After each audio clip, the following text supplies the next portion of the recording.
하나님께서 우리에게 주시는 말씀은 창세기 제 37장 25절에서 28절까지 있는 말씀입니다.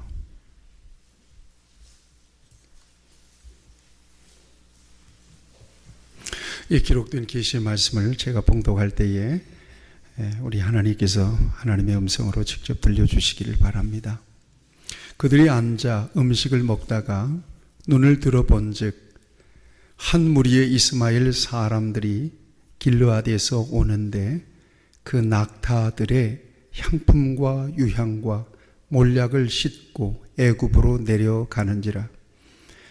유다가 자기 형제에게 이르되 우리가 우리 동생을 죽이고 그의 피를 덮어둔들 무엇이 유익할까?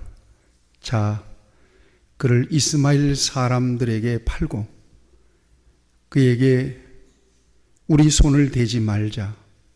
그는 우리 동생이요 우리의 혈육이니라 하매 그의 형제들이 청종하였더라. 그때 미디안 사람 상인들이 지나가고 있는지라.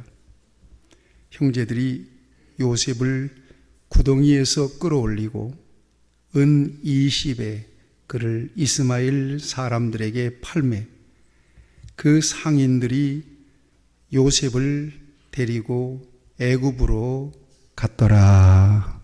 아멘. 축복은 축복인데 변장하고 있어서 축복인지를 잘 모르겠다 하는 그런 의미입니다. 여러분 합정동에 가면 양화진 선교사 묘지가 있어요. 그 선교사 묘지를 가면 참 감동이 돼요. 또 선교사님들 묘비문을 쭉 이렇게 읽다 보면 정말 큰 감동이 있습니다. 하나님께서 이 나라, 이 민족을 이렇게 사랑하셨구나. 태평양을 건너올 때 여러분 수개월 동안 그 거친 파도를 헤치고 여러분 이 한반도가 어떤 땅입니까? 여러분 지구를 보세요. 조그만 점같이 있는 땅 아니겠어요? 여기에 복음의 사자들을 보내는 거예요. 하나님의 사자들을 보내는 거예요. 목숨을 걸고 선교사님들이 들어와서 여기에서 복음을 전해주어서 저와 여러분들이 지금 예수를 믿게 된 겁니다. 1885년도 4월 달에 개신교 선교사님으로서 첫 번째 이 땅에 선교사님으로 오신 분들이 언더우드 아펜젤러 목사님 부부입니다. 1884년이니까 여러분 그때 당시에 이 나라가 어느 정도였겠는가 한번 생각해 보세요. 정치하는 사람들은 서로 동서가 나누어서 싸웠어요. 얼마나 열악했겠어요, 이 나라가. 온갖 미신들이 많았잖아요. 못 살기는 얼마나 못 살았습니까? 이곳에 선교사님들이 온 거예요. 그러니까 그분들이 풍토병에 걸려가지고 막 그렇게 죽은 겁니다. 제대로 선교도 못하고. 그렇지만 그분들이 복음의 미랄이 됐기 때문에 이 나라가 지금은요, 여러분 미국 다음으로 선교사를 가장 많이 파송하는 제2 선교국가가 된 거 아시죠? 여러분 이렇게 엄청난 복을 받았어요, 이 나라가. 언더우드 선교사님 내외가 이 땅에 오셔서 이 땅을 쭉 둘러보니까 참담한 거예요. 도대체 하나님께서 여기에 왜 우리를 보내셨는가? 이 땅에 정말 희망은 있는가?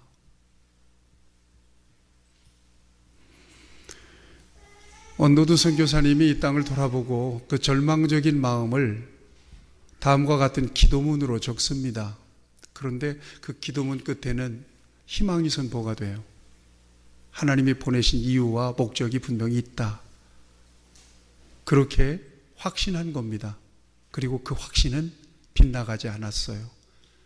그 기도문 일부를 여러분들에게 좀 잠깐 소개해 볼게요. 주여, 지금은 아무것도 보이지 않습니다. 주님, 메마르고 가난한 이곳 조선 땅, 나무 한 그루 시원하게 자라오르지 못하고 있는 이 땅에 저희를 옮겨와 심으셨습니다. 그 넓고 넓은 태평양을 어떻게 건너왔는지 그 사실 자체가 기적입니다. 지금은 아무것도 보이지 않습니다. 보이는 것은 그저 고집스럽게 얼룩진 어둠뿐, 어둠과 가난과 인습에 묶여있는 조선 사람뿐입니다. 그들은 왜 묶여있는지도 고통이라는 것도 모르고 있습니다. 고통을 고통인 줄 모르는 자에게 고통을 벗겨주겠다고 하면 의심부터 하고 화부터 냅니다. 조선 남자들의 속셈이 보이지 않습니다. 이 나라 조정의 내심도 보이질 않습니다. 가마를 타고 다니는 여자들을 영영 볼 기회가 없으면 어쩌나 합니다. 조선의 마음이 전혀 보이질 않습니다. 그리고 저희가 해야 할 일이 전혀 보이지 않습니다. 그러나 주님, 순종하겠습니다. 겸손하게 순종할 때 주께서 이 일을 시작하시고 그 하시는 일을 우리들의 영적인 눈으로 볼 수 있는 날이 있을 줄 믿나이다. 믿음은 바라는 것들의 실상이요 보지 못하는 것들의 증거니라고 하신 말씀을 따라 조선의 믿음의 앞날을 볼 수 있게 될 것을 믿습니다.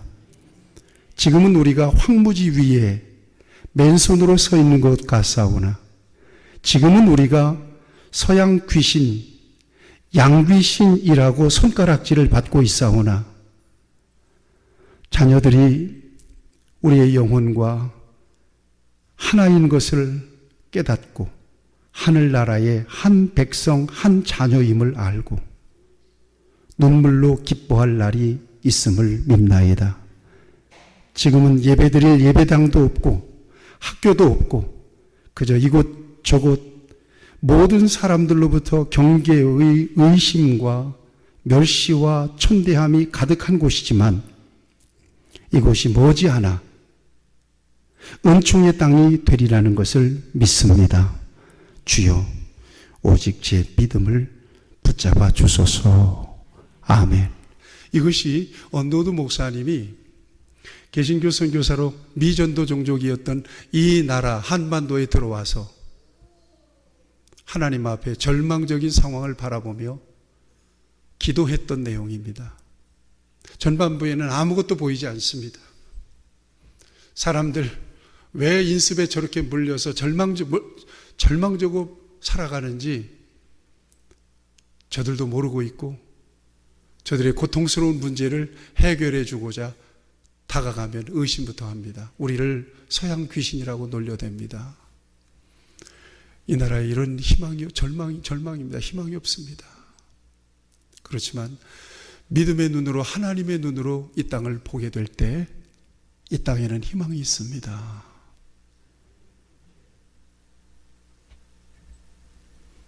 하나님의 눈으로 바라보니까 희망이 보이는 거예요. 그 언더우드 목사님의 선교사님의 그 기도는 틀리지 않았어요. 하나님께서 이 땅에 구원과 복을 주시기 위하여, 이 땅을 구원하시기 위하여 그 선교사님들을 보내셨고, 그리고 오늘 우리는 선교 2세기를 지나고 그 기도가 이렇게 응답되었다는 사실을 지금 보고 있습니다. 앞에서 얘기했지만 미국 다음으로 우리나라가 선교사님들을 많이 파송하는 선교 강국이 되어 있습니다. 미국 사람들이야 키가 크고 얼굴이 백인이고 독특하잖아요. 그러니까 들어가는 곳이 제한되어 있습니다. 벌써 딱 티가 나잖아요. 그런데 우리나라 선교사님들은 아프리카에 가면 아프리카가 집이 변하고, 저기 동남아 쪽으로 가면 동남아 사람처럼 변하고, 무엇이든지 잘 먹고 적응도 잘하고 견디는 것도 굉장히 잘하고, 우리나라 선교사님들이 들어가면 굉장한 선교적인 성과를 내죠. 여러분, 왜 이런 말씀을 드리는가 하면 오늘 우리가 본문에서 읽은 말씀, 요셉에 대한 말씀은 그야말로 희망이 전혀 보이지 않는 절망적인 모습이에요. 그 어떤 희망의 불씨도 찾아볼 수 없는 그런 상황을 우리는 본문에서 읽었습니다. 형들의 미움을 받아서 형들에게 팔려서 노예로 팔린 겁니다. 졸지에 귀공자가 노예가 된 거예요. 사랑받는 아들이 노예가 된 거예요. 그리고 저 멀리 애굽 땅까지 노예로 팔려가 버린 상황을 지금 저와 여러분들이 본문으로 읽었습니다. 여기에 어떤 희망이 있습니까? 여기에 어떤 희망의 불빛을 찾아볼 수가 있는 겁니까? 여러분, 이 요셉의 이야기를 통해서 와 여러분들에게 주시는 하나님의 큰 은혜가 있기를 축복합니다. 자, 그는 한때 하나님 이 아버지에게 총애를 받았던 사람이었습니다. 적어도 17살 때까지 그는 아버지의 총애를 받았습니다. 아버지 야곱이 사랑했던 라헬이 낳은 아들이었기 때문에, 그리고 그의 아내마저 베냐민을 낳다가 난산 끝에 죽었거든요. 그러니까 아버지 야곱의 사랑이 요셉과 베냐민에게 쏠린 거예요. 요셉에게 특별한 애정을 쏟습니다. 여러분 3절을 주목해 보세요. 요셉은 노년에 얻은 아들이므로 이스라엘이 여러 아들들보다 그를 더 사랑함으로 그를 위하여 채색옷을 지었더라, 이렇게 되어 있거든요. 그러니까 12아들이죠. 12아들 가운데 특별히 요셉을 편애한 것입니다. 그 요셉에 대한 편애가 결국 어떻게 되죠? 형들의 미움으로 이어지게 돼요. 그래서 여러분 4절을 보세요. 그의 형들이 아버지가 형들보다 그를 더 사랑함을 보고 그를 미워하여 그에게 편하게 말할 수 없었더라. 아버지가 그를 편애하자 형들이 요셉을 미워하게 되는 거예요. 그에게 편하게 말할 수가 없는 거예요. 왜 그런 줄 아세요? 고자질 잘해. 여러분 2절을 보세요. 그가 그들의 잘못을 아버지에게 말하더라. 오늘날로 일럭배기 찔럭배기. 그 미움을 사는 거예요. 그러니까 요셉이 있는 곳에서는 형들이 함부로 말할 수도 없고 함부로 행동할 수도 없는 거예요. 형들의 미운 털이 배겨버리고 만 것입니다. 결정적으로는 그가 2번의 꿈을 꾸고 그 꿈 얘기를 형들 앞에서 하는 거예요. 자랑 삼아서.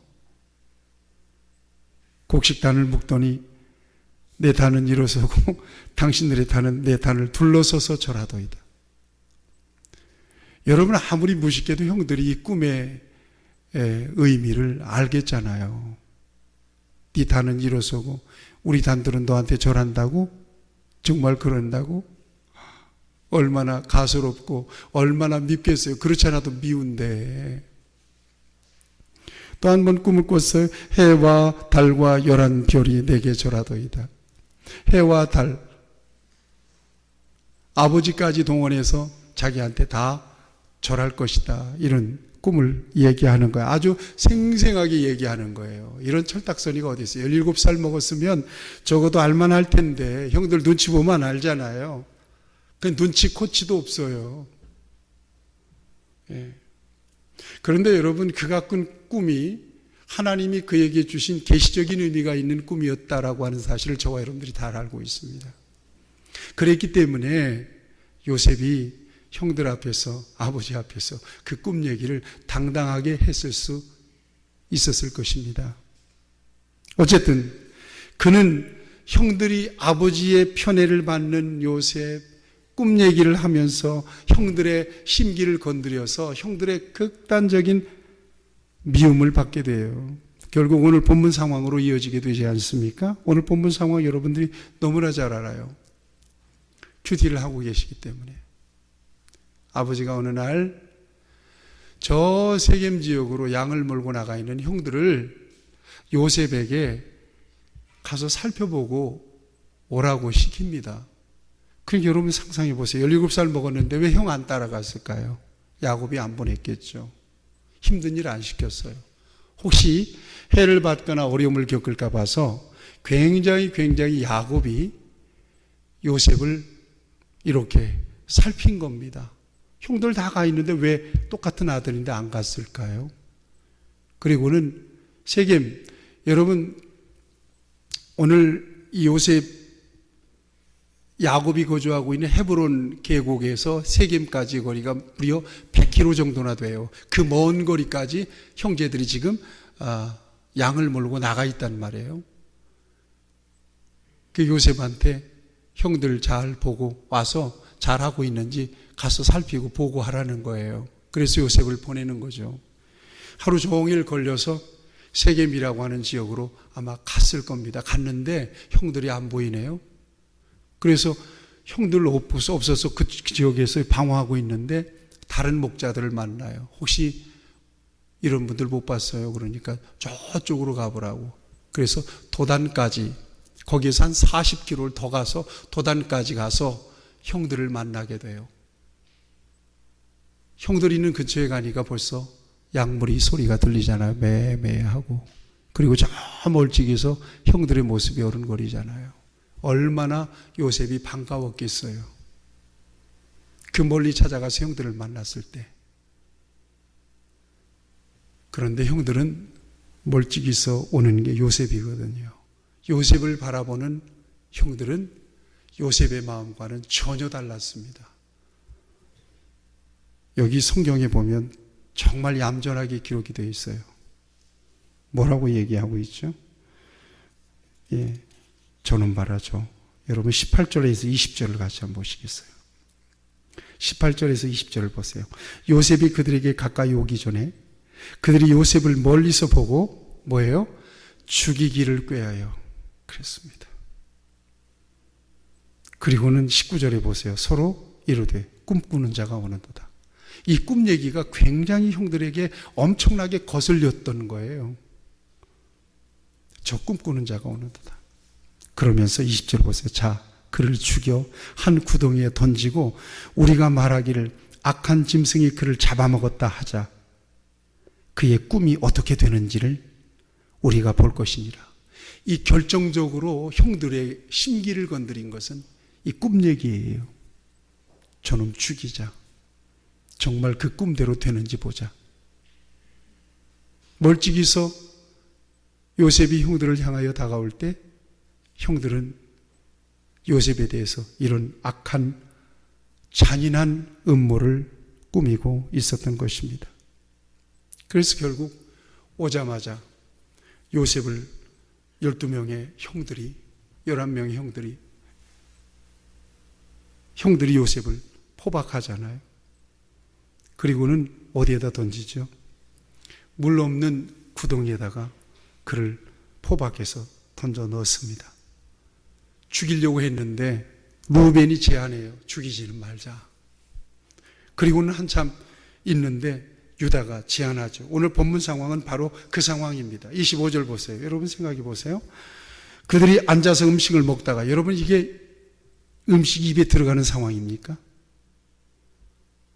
동생이 지금 얼마나 그 구덩이에서 살려달라고 애원했겠습니까? 가만히 그냥 묶이면 묶고 가만히 있었겠을까요? 그렇지 않죠. 17살 먹었어요, 요셉이. 그런데 그 상황에서 형들은 음식을 먹고 있잖아요. 여러분 생각해 보세요. 요셉을 형들이 어떻게 생각했겠는지. 사람으로 보질 않은 거예요. 그저 짐승 하나 구덩이에 집어넣었다라고 생각했으니까 그 상황에 밥이 목구멍에 넘어가지. 이러고 있을 때 유다가 제안을 합니다. 저기 보니까 길르앗에서 오는데 그랬죠. 상인들이, 길르앗 상인들, 미디안 상인들이 오고 있는 거예요. 우리 죽이지 말고, 어쨌든 우리 형제인데 피 흘린들 뭐하냐, 저 상인들에게 팔아버리자. 그래서 이 미디안 상인들이 은 20에 요셉을 삽니다. 17살짜리 요셉을. 그래서 애굽으로 끌고 가서 오늘 본문에 보면 어떻게 됩니까? 누구한테 팔죠? 36절에 같이 한번 보시겠어요? 그 미디안 사람들은 그를 애굽에서 바로의 신하 친위대장 보디발에게 팔았더라. 이 이야기를 우리가 너무 잘 알아요. 팔아버립니다. 졸지에 그는 노예 신세가 되어버리고 만 것입니다. 이제 요셉이 어떻게 될까요? 요셉에게 희망이 보이나요? 이 절망적인 상황을 하나님은 어떻게 풀어가실까요? 우리는 이미 요셉의 이야기를 너무나 잘 알고 있기 때문에 결국 요셉이 바로 예구방 바로에 의해서 총리로 발탁이 되고 그리고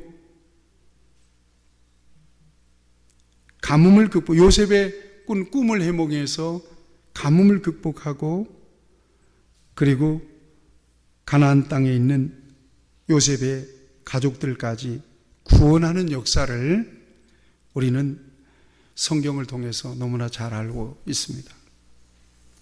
결국 요셉의 이야기는 해피엔딩의 역사로 이어지죠. 왜냐하면 그의 역사는 한 개인의 역사도 아니고 한 가족의 역사도 아니고 하나님이 주도적으로 이끄시는 하나님의 역사였기 때문에 그렇습니다. 하나님의 역사는 이렇습니다. 하나님이 이끌어가시는 역사는 오늘 절망적인 상황, 오늘 여러 가지 힘들고 어려운 시련 속에 있더라도 결국 구원의 역사로 마무리가 되고 해피엔딩의 역사로 끝이 나게 되죠. 우리가 한 가지 의문이 있어요. 하나님은 왜 이렇게 복잡하고도 절망적인 역사를 통과하게 하실까? 이 같은 역사를 통해서 하나님의 목적을 이루실까? 하나님의 구원의 역사를 나타내실까 하는 것입니다. 여기에 우리가 들어야 될 중요한 메시지들이 있습니다. 여기에는 우리가 알 수 없는 치밀한 하나님의 계획이 있었기 때문입니다. 우리가 알 수 없는 치밀한 하나님의 계획들이 있었다는 거예요. 아직은 감춰져 있지만 요셉을 통해서 이스라엘 백성들이 애굽으로 이주해 가잖아요. 흉년을 피해서. 요셉의 이야기를 조금 더 진행시켜 보면 이와 같은 장면이 나오잖아요. 그리고는 애굽에 들어간 이스라엘 백성들이 430년이라고 하는 세월을 거치면서 장정만 60만이라고 하는 엄청난 거대한 민족이 됩니다. 그리고 그 민족이 모세에 의해서 출애굽의 역사로 이어지게 되죠. 그리고 가나안 땅, 오늘 이스라엘입니다. 가나안에서 이스라엘 민족을 이루고 그 민족을 통해서 인류를 구원하시는 예수님이, 메시아가 이 땅에 오시게 됩니다. 그러니까 오늘 우리가 바라보고 있는 이 요셉의 현실, 절망적인 상황 속에서는 볼 수 없는 역사가 그의 상황 속에서 숨겨져 있고 감춰져 있는 거예요. 이게 하나님의 역사입니다. 하나님의 구원의 계획은 이렇게 감춰져 있습니다. 오늘만 보면 절망입니다. 그런데 더 그 역사가 진척되고 이렇게 가보면 거기에 하나님의 치밀한 구원의 계획이 숨겨져 있다는 사실을 우리는 발견하게 되는 것입니다. 인간적으로 볼 때 그 같은 절망적인 역사는 하나님 편에서 구원의 과정이었던 것입니다. 같이 고백합시다. 인간의 절망은 하나님의 구원의 과정입니다. 적어도 주님 안에서, 믿음 안에서 그렇다는 이야기입니다. 여러분, 토기장이가요, 그릇을 만들 때 이 진흙을 얼마나 치댈까요? 정말 보드랍게, 알갱이, 거친 알갱이 하나도 없이 거르고 걸러서 그 몽골몽골한 진흙을 계속 치댈 때 진흙 입장에서는 그 고통스러운 순간이 아닐 수 없을 것입니다. 그렇지만 그 과정을 통해서 결국 아름다운 그릇이 만들어져요. 하나님의 역사가 그렇다는 거예요. 그러니까 오늘의 고통과 절망으로만 봐서는 결코 안 된다는 거예요. 그 배후에, 그 이면에, 그 속으로 들어가 보면 하나님의 빙산의 일각 같은 이 역사가, 그 어마어마한 하나님의 구원의 역사가 그 배후에 있다는 것을 저와 여러분들이 발견할 수가 있다는 거예요. 여러분, 한 잔의 커피가, 구수한 커피가 그냥 나오는 거 아니잖아요. 그 커피 알갱이가 깨어지고 볶아지고 부서지는 그 같은 과정을 통해서 우리에게 구수한 한 잔의 커피가 주어지는 것이 않습니까? 그 순간 커피에게 있어서는 어느 고은 목사님은 7번, 커피는 7번 죽는다. 7번 죽는다거나 7번 죽는데요.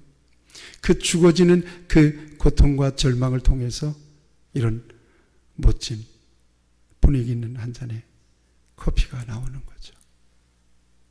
순금도 마찬가지겠잖아요. 순금이 우리에게 오기까지, 만들어지기까지 얼마나 엄청난 재련의 과정이 있어요?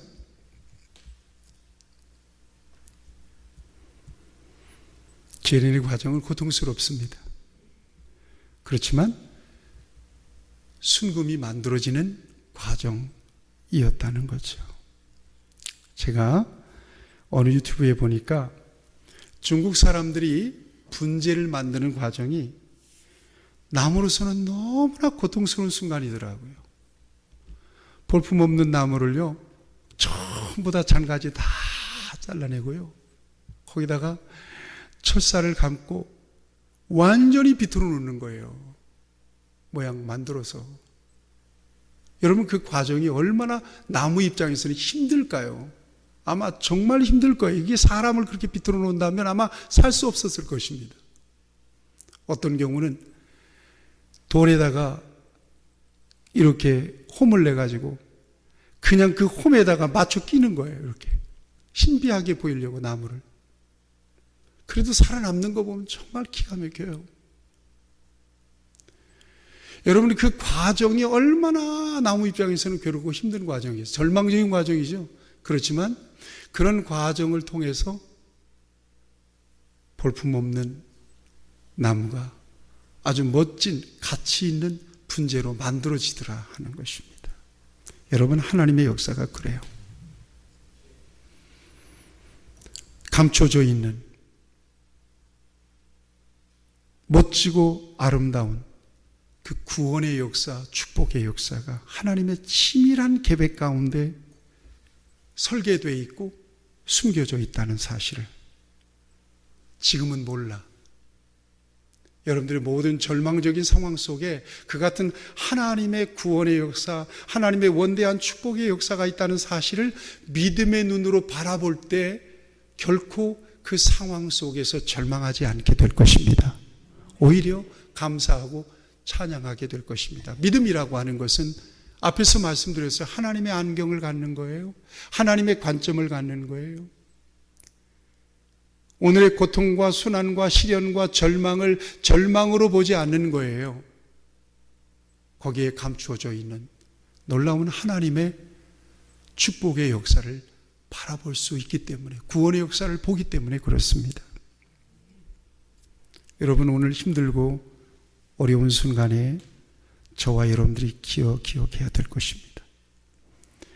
하나님의 목적을 이루고 가치를 높이는 과정임을 저와 여러분들이 잊지 말아야 될 것입니다. 그래서 욥이 고난을 견뎌낼 수 있었던 그 힘, 이것이 바로 욥기 13장 10절, 우리가 잘 아는 말씀, 나의 가는 길을 오직 그가 아시나니 그가 나를 단련하신 후에는 내가 정금같이 나오리라 라고 하는 이 같은 믿음과 관점과 고백이 그에게 있었기 때문에 그는 고난을 견뎌낼 수가 있었던 것입니다.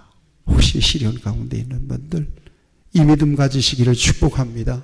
끝이 아니라 하나님의 아름다운 구원의 역사, 축복의 역사를 만들어 가시는 과정이라고 하는 사실을 잊지 마시기를 축복합니다. 두 번째는요, 역사를 주도하시는 하나님의 능력을 경험하기를 원하시기 때문입니다. 하나님이 주도하시는 역사는요, 결코 실패하는 역사가 없습니다. 우리가 얘기했죠. 우리는 너무나도 근시안적이고 너무나도 지엽적인 관점을 가지고 있잖아요. 그렇지만 우리 하나님은 다 보시는 거예요. 통으로 보시는 거예요. 지금 하나님의 목적은 여기에 있어요. 나는 여기에 있어요. 그 과정이 너무나 험난하고 힘들고 어려워요. 그렇지만 이 역사는 하나님의 목적이 이루어질 때까지는 결코 실패하지 않는 역사인 것을 믿으시기를 축복합니다. 하나님의 능력 안에 있을 때 하나님은 꺼져가는 심지도 끄지 않으시고 상한 갈 때도 꺾지 않으시는 하나님의 역사를 보게 하십니다. 여러분, 왜 40년 동안 이스라엘 백성들이 광야를 걷게 하셨을까요? 광야의 목적은 어디 있을까요? 하나님이 주도하시는 역사를 경험하게 하기 위하여 40년 광야 생활을 거치게 하셨어요. 장정만 60만 굳이 홍해를 왜 건너게 하셨을까요? 굳이 만나와 메추라기를 광야에서 40년 먹게 하셨을까요? 굳이 반석에서 물이 나서 왜 먹게 하셨을까요? 굳이 마음대로 걸어다니게 만들지 구름기둥 불기둥이 앞서갈 때 그때 이스라엘 백성들이 행동하게 하셨고 행진하게 하셨을까요? 여기에는 하나님의 목적이 있는 거예요. 역사의 주도권은 하나님이 잡고 가시는 거예요.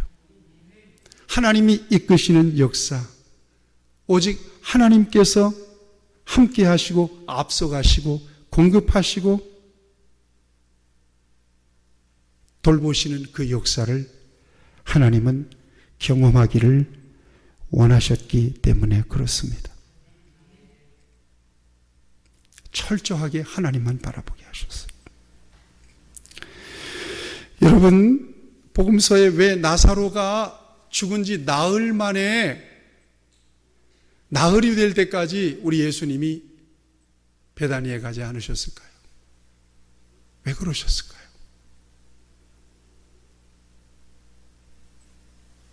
죽어가고 있다는 소식을 듣고 얼른 쫓아가서 구원해내시지. 여기에도 목적이 있어요.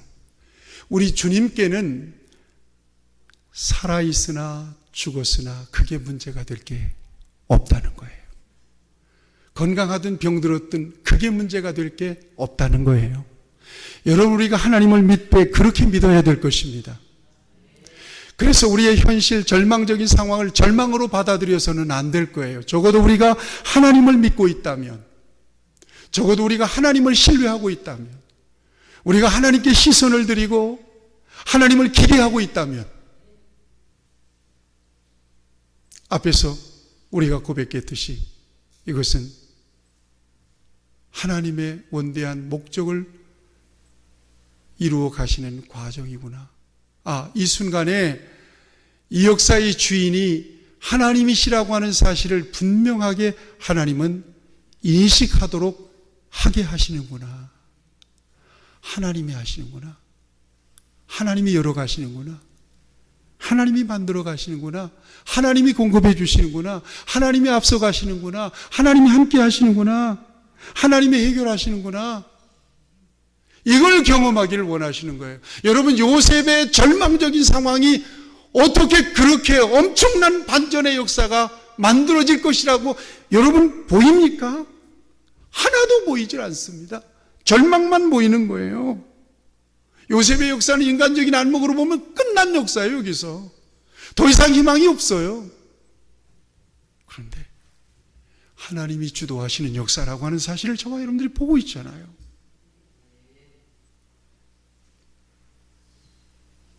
하나님이 주도하시는 역사라면 여기에 희망이 있구나.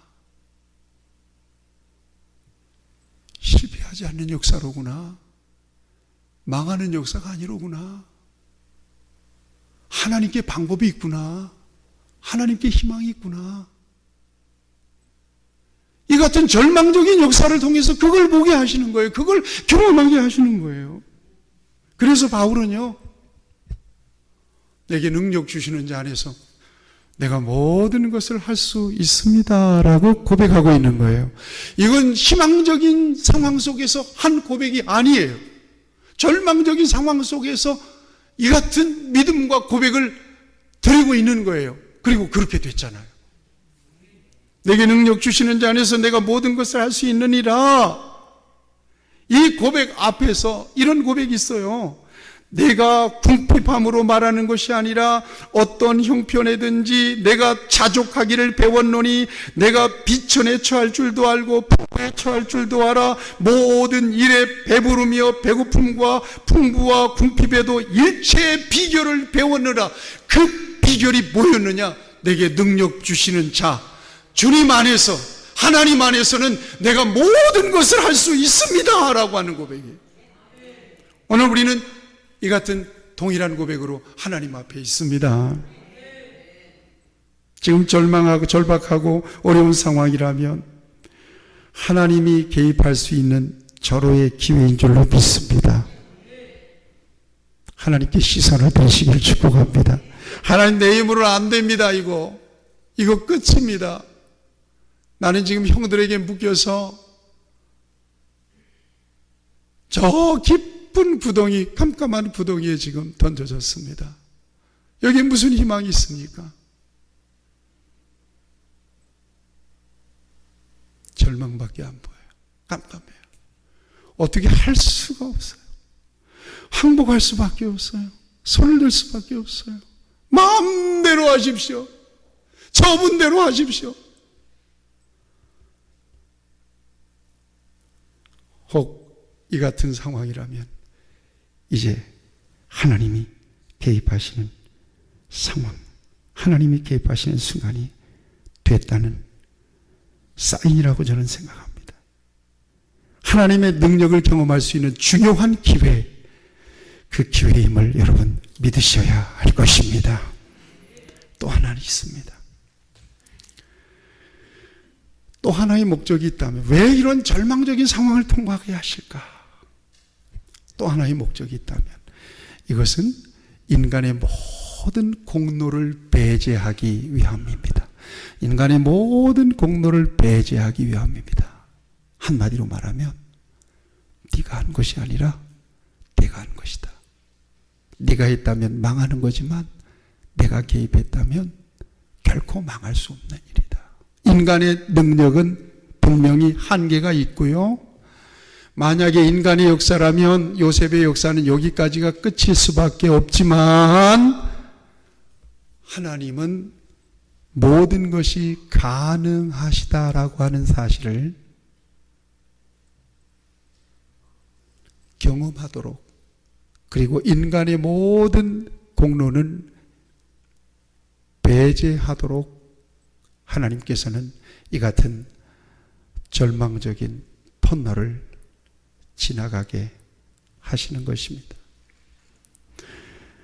따라서 인간은 자신을 부정하고 오직 겸손하게 하나님만 의지할 수 있어야 되는 것입니다. 광야 40년의 목적을 우리 하나님께서는 신명기 8장 2절에서 이렇게 밝히십니다. 네 하나님 여호와께서 이 40년 동안에 너로 광야의 길을 걷게 하신 것을 기억하라.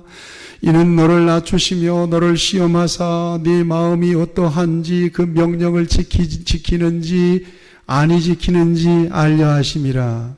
같이 고백합시다. 오직 하나님이 하십니다. 아멘. 제가 어저께 치과를 다녀왔는데 여러분 주부에 그거 하나 적었잖아요. 치과에 들어서서 가만히 이제 하나씩 무너져 가는구나 그런 생각을 하고 있는데 제 이름을 불러요. 그 순간부터는 완전히 통제가 되는 거예요. 완전히 통제가 되는 거예요. 그 순간부터는 뭐 오세요, 앉으세요, 뭐 입을 벌리세요. 완전히 그냥 병원을 나올 때까지는. 그게 피동태 인생이에요. 보잘것없는 내 인생이 하나님 앞에서 이런 존재로 살아가고 있다는 사실을 깨닫게 돼요. 여러분 마음대로 되는 것 같지만 여러분 마음대로 안 돼요. 여러분 계획대로 될 것 같지만 절대로 계획 안 돼요. 우리가 익숙한 말씀 잠언 16장 사람이 마음으로 자기 길을 계획할지라도 그 걸음을 인도하시는 분이 하나님이시다. 아멘 합시다. 그래요. 그런 거예요. 완전하게 저와 여러분들은 하나님의 손에 붙잡혀 있는 피동태 인생이에요. 하나님이 살리면 사는 거고 하나님이 죽이면 죽는 거예요. 하나님이 흥하게 하면 흥할 수 있고요. 하나님 망하게 하면 망할 수밖에 없는 내 능력대로 살아가는 것이 아니라 하나님이 공급해 주시는 능력 안에서 살아가고 있다는 사실을 저와 여러분들이 오늘 삶의 자리에서 고백할 수 있어야 될 것입니다. 이걸 하나님께서는 인정하며 살라고 오늘 절박하고 내 힘으로 어쩔 수 없는 그런 이 절망적인 어떤 그 터널을 지나가게 하시는 거예요. 굳이 그럴 필요가 있었겠나? 예, 있었어요. 그같이 행하시는 하나님이 옳으신 거예요. 그러므로서 내가 할 수 있다는 그 의지를 내려놓고 나는 안 됩니다. 하나님이 하셔야 합니다. 그렇게 항복하고 고백하게 하시는 거예요. 그럴 때 하나님께서 내가 계획하고 내가 설계하고 내가 준비한 것과는 비교할 수 없을 만큼 하나님은 멋지게 내 인생을 만드시고 하나님의 역사를 만들어 가신다는 것입니다. 사랑하는 여러분, 우리에게 시시로 다가오는 절망적인 상황들을 우리는 어떻게 바라봐야 할까요? 왜 내 인생에 이런 후진 역사가 있어? 어떡하라고? 여러분, 그 절망의 자리에서 처절하게 절망하면서 안 되네요. 내게는 노답이에요. 노답. 나는 노답이에요. 어떻게 해야 되는 거예요? 여러분들의 마음의 눈, 여러분들의 이 믿음의 눈이 온전히 하나님을 향하는 거예요. 시선이 하나님을 향하는 거예요. 어떻게 해야 되는 거예요? 안 되는 거예요. 인간적으로 답이 없어요.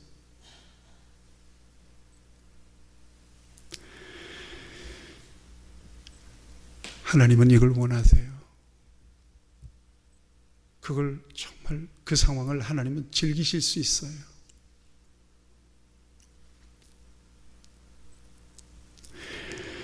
우리는 나의 작은 어떤 가능성만 보여도 하나님을 밀어내고 그 가능성을 쫓아 무엇인가를 해보려고 시도합니다. 하나님의 소외되지. 하나님은 철저하게, 적어도 저와 여러분들의 인생이 하나님 안에 있다면, 저와 여러분들이 가는 길이 하나님과 동행하는 길이라면 결코 하나님은 이 같은 주도권을 절대 포기하지 않으신다는 사실을 기억할 때 내 힘으로 어쩔 수 없는 그런 상황 속에서 하나님은 이 같은 사실들을 경험하게 하시고 발견하게 하시고 그리고는 하나님이 하실 수 있습니다. 그 결과에 대해서도 하나님이 하셨습니다 라고 인정하며 하나님을 찬양하며 높여드리기를 원하십니다. 우리는 지지난주에 암송했던 성경 구절이 있습니다. 아무것도 염려하지 말고 오직 모든 일에 기도와 간구로 너희 구할 것을 감사함으로 하나님께 아뢰라. 그리하면 모든 지각에 뛰어나신 하나님의 평강이 그리스도 예수 안에서 너희 마음과 생각을 지키시리라. 저는 이 말씀 중에 가장 은혜가 되는 부분이 모든 지각에 뛰어난 하나님의 평강이라는 말씀이에요.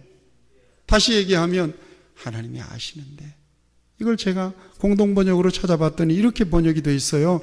사람으로서는 감히 생각할 수도 없는 하나님의 평강이, 새 번역에서는 사람의 헤아림을 뛰어넘는 하나님의 평화라고 이렇게 기록이 되어 있어요. 한마디로 모든 상황을 통으로 아시고 통제하시는 하나님이시라는 말씀입니다. 그리고 인간의 생각과 인간의 헤아림을 뛰어넘는 하나님의 평화로 우리의 마음과 생각을 지켜주신다고 말씀하고 있습니다.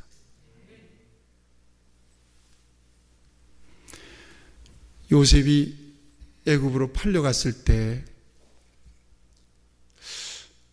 요셉이 어떤 마음이었을까요? 여러분 놀라지 마세요. 형들이 곡식을 사러 요셉에게 찾아왔을 때 형들은 요셉을 몰라봤는데 요셉은 형들을 똑똑히 알아봤습니다. 그리고 성경을 정확하게 보면 요셉이 그렇게 이야기하는 거예요. 마음속으로. 하나님께서 그 꿈대로, 내가 20년 전에 꾸었던 그 꿈대로 이루시는구나 라고 그렇게 마음속으로 생각하고 형들을 바라보는 거예요. 이제 그 장면을 우리가 묵상하게 될 겁니다. 놀랍지 않습니까?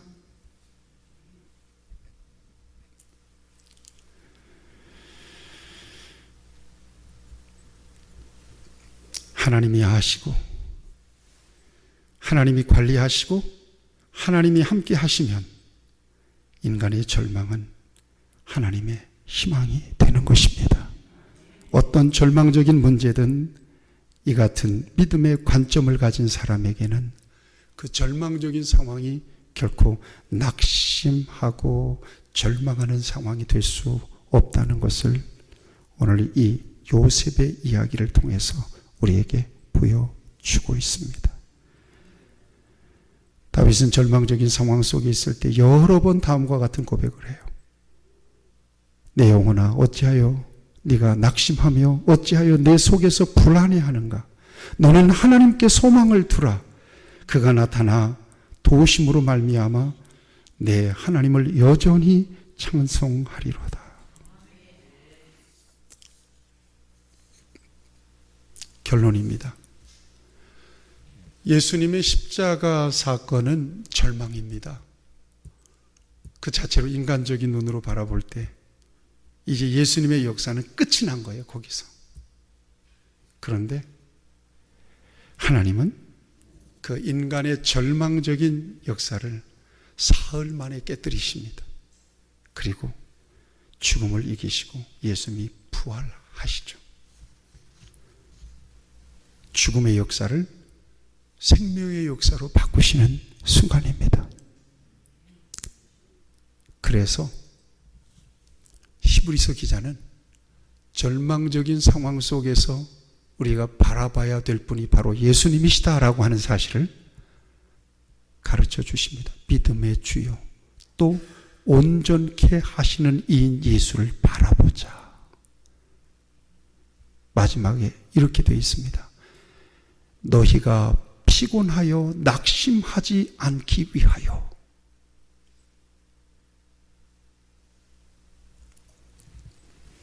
끝으로 저는 그리스도인의 절망적인 상황을 이긴 경기를 재방송 보는 것으로 비유하면서 이 말씀을 마치려고 합니다. 이긴 경기, 이긴 경기를 재방송 볼 때 절망의 순간, 위기의 순간으로 인해서 낙심하는 사람은 없습니다. 왜냐하면 이겼다는 사실을 알고 있기 때문에 그렇습니다. 그리스도인은 이미 승리한 사람들인 줄로 믿습니다. 이것이 바로 현실적인 시련을 대하는 그리스도인의 태도임을 여러분 믿으시기를 축원합니다. 여러분에게 새 일을 하나님은 계획하고 계시고 지금도 진행시키고 계심을 믿습니다. 기도하십시다. 자비하신 아버지 하나님, 요셉의 이야기 가운데 절망적인 상황을 우리가 보면서 인간의 눈으로 절망으로 보이지만 하나님은 그 같은 절망적인 상황 속에 어마어마한 구원과 축복이 감춰져 있다는 사실을 우리에게 말씀해 주시고, 우리가 어떤 시련과 절망 속에서도 낙심하지 않고 시선을 하나님께 드리고 소망 중에 찬양하며 감사하며 승리하는 삶을 살기를 원하실진데, 오늘 이 말씀이 우리 모두에게는 큰 능력이 되기를 원합니다. 특별히 어려움 가운데 있는 성도들, 이 땅의 모든 교회들 가운데 하나님께서 놀라운 소망과 능력을 주시옵소서. 예수님의 이름으로 기도하옵나이다. 아멘.